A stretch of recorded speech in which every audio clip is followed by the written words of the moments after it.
Let's start first with the new Quinnipiac poll. Again, more affirmation Donald Trump is the driving force in the Republican race. If you look at these numbers, Donald Trump, this is a national poll, 20%, Scott Walker 13%, Jeb Bush at 10%. Without a doubt, a lot of us have said, oh, come on, is he a serious candidate? At the moment, with the first debate a week away, Donald Trump is the driving force in this race. Now I want to get to something to see if we keep asking, will controversial statements about immigrants, will controversial statements about John McCain, will something put a dent in his armor? I want to get to this yesterday. This is about a legal case, a real estate case in Florida. Donald Trump was involved in a deposition.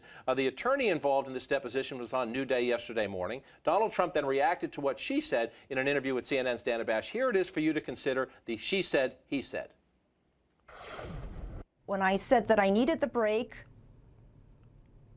and it was for breast pumping purposes, he got up, his face got red, he shook his finger at me, and he screamed, "You're disgusting, you're disgusting," and he ran out of there.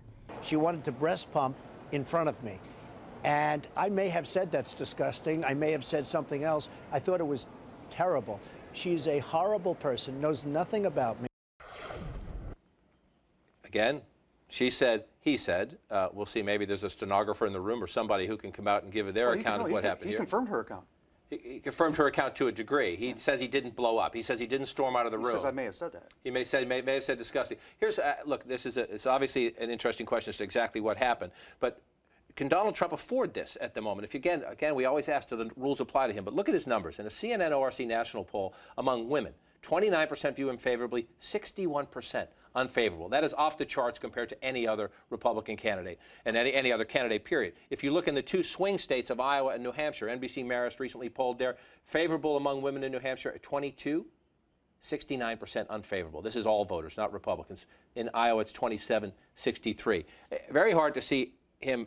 If you look at matchups against Hillary Clinton right now, he is the weakest. He says he'll beat her, but at the moment on paper, he is the weakest Republican candidate because of the gender gap. Yeah, I mean, I think the short answer is no, he cannot afford that. But it gets to this idea that the regular rules don't seem to be applying to him in this summer. Now, if you play this out long term, could he possibly win the nomination or win the presidency if his numbers are like that with women, if his numbers are down with Hispanics, then definitely not.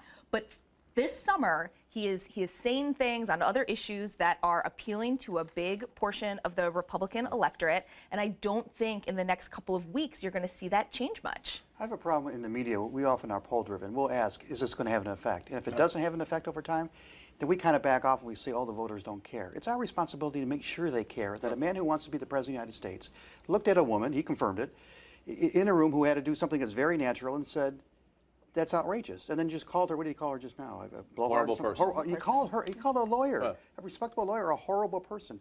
That suggests to me that maybe he might be a horrible person, and we really need to hold this gentleman accountable because he could be president.